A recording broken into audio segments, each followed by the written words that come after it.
guys, Brother Kevin here. One last time, Wednesday night kids midweek, and we've been talking about the 10 commandments, and we called it First and 10, and we are down to our last commandment. And so we've been talking about all of these commandments, some that deal with God, us directly, between us and God, and then the last ones, probably 5 or 6, have been dealing with how we deal with people between us. Don't steal, don't lie, don't murder, those kinds of things. And we've talked about those. And if you need to see those videos, you can go back and you can look at them. And but today we're getting down to the last one, and this one is especially. Let me grab my phone. Especially hard because it deals with our attitude and our desires more than just things that we do. And so that may be hard for you guys to understand a little bit at the beginning. And I'm gonna read for you out of Exodus again, and I want you just to think through, since this is our last time and we're only talking about one, I'm gonna read through all of the commandments again real quick. I want to share this with you. This is in Exodus 20. And we're going to read the first few verses there until we get down to the last commandment. And God spoke all these words, saying, I am the Lord your God, who brought you out of the land of Egypt, out of the house of slavery. And remember, this was the first commandment. You shall have no other gods before me. You shall not make for yourself any carven image or any likeness of anything that is in heaven above, or on the earth beneath, or that crawls in the water. You shall not take the name of the Lord your God in vain, for the Lord will not hold him guiltless who takes his name in vain. Remember the Sabbath day and keep it holy. 6 days you have labored and do all your work, but on the seventh day of the Lord of the Sabbath your God you shall not do any work, you or your sons or daughters or slaves or livestock or sojourners in the land. For in 6 days God made the heaven and earth, and all that was in it, and rested on the seventh day. Therefore, the Lord blessed the Sabbath and made it holy. Honor your father and mother, that your days may be long in the land that the Lord your God is giving you. You should not murder. You should not commit adultery. You should not steal. You should not bear false witness against your neighbor. Or it means lie. Okay, and so the last one is this. You should not covet your neighbor's house.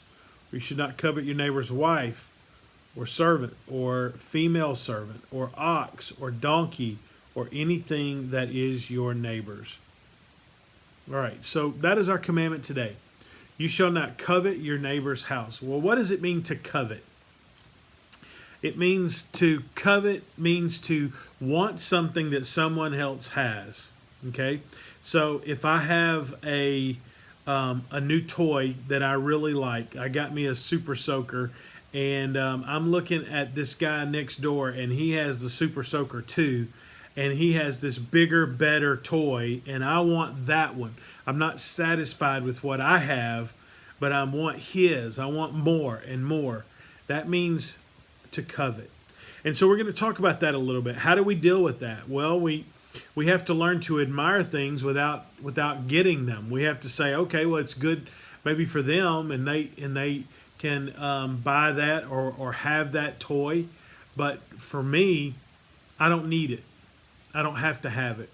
That's one way that you can combat or go against coveting people. And you have to confess sometimes that we want things. We have to confess to God, and we have to say, Lord, I understand I want this, but I don't need it. And so we have to look in ourselves and see, is this a need or is it a want? Is it something that I have to eat, to live, to clothe myself? Or is it something that we just want because another family has a new car, or another family has a new this, or another brand of clothing, or a new toy, or a new thing that they can play with?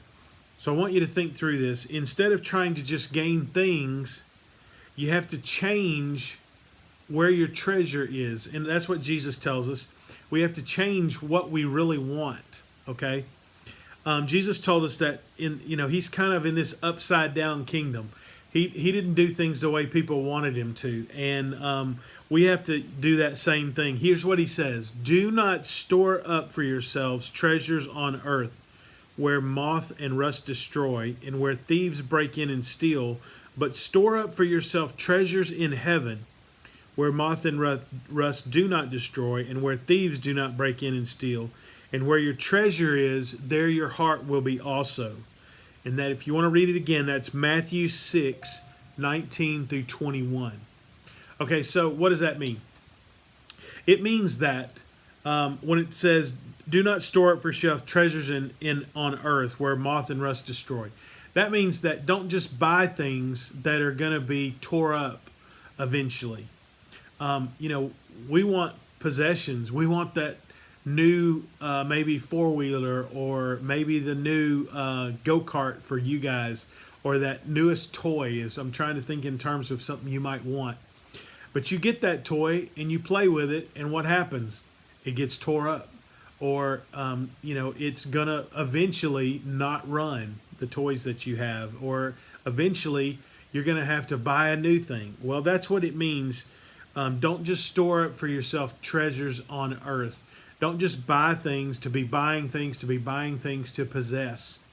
Don't be looking at what other people have and go, "I gotta have that because so and so has it."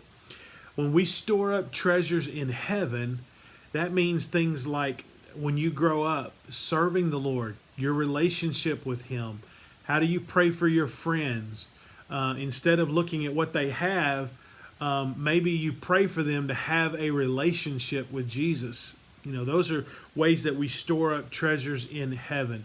Eventually, when you have a family and you have kids, one of the ways that I can store up treasures in heaven is by knowing that Jordan and Kayla have a relationship with the Lord, and leading them and guiding them in that way. It's not just about always giving them things or them expecting things, but it's about giving them the opportunity to know Jesus. So that's what it means to put your treasures in the right place. Don't store up for yourself things that you want on earth, but store up for your things in your heart that are heavenly, the relationship you have with Christ. We have to also be content. And that is a word that is hard to explain to a young mind, but I'm going to try. To be content means to be okay with the things that you have. To be okay with the things that you have. Not always having to want more or get more or buy more. Being content. Now, and a weird example of this would be like, we think of a cow. Cows are just content to walk around a farm and in the field and just eat grass, and they don't have a care in the world. They don't want anything. They're just there hanging out.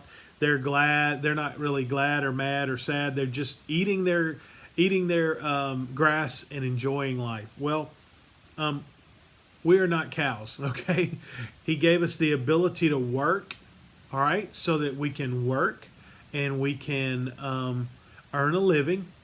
From the time that they were in the Garden of Eden, from the time that they came out after they sinned, they've had to work.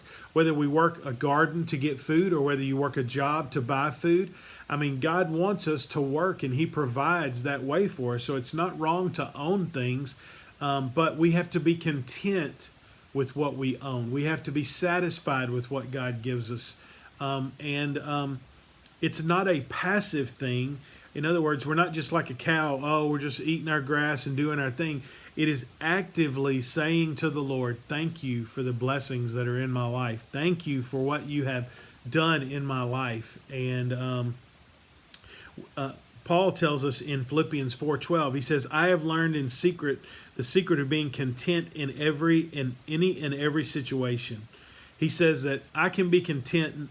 I've had a lot, I've had a little, but I am content. Why? Because I focus on what Jesus has in my life. Paul was content. He was actively content because of what God had done in his life to save him, not the things that he had in his life that he owned.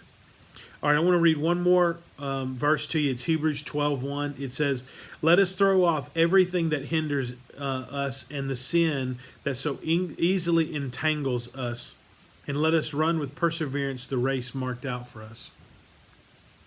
means do away with sin and follow the Lord. Do away with sin in our life and follow the Lord. That's how we can be content and serve Him. Hey guys, thanks for hanging in there with us on First and 10. I want to tell you about something real quickly. We are fixing to start in June. We're going to start missions education in person at the church at 10 o'clock on Wednesdays. And so I really want you guys to be a part of that. Come join us in life groups on Sunday mornings at 9 o'clock. We love you, me and Mr. Scott. We love seeing you and all of your teachers. We are back in small groups there, so come be a part of that. Hey, we love you guys. We'll talk to you soon. Bye.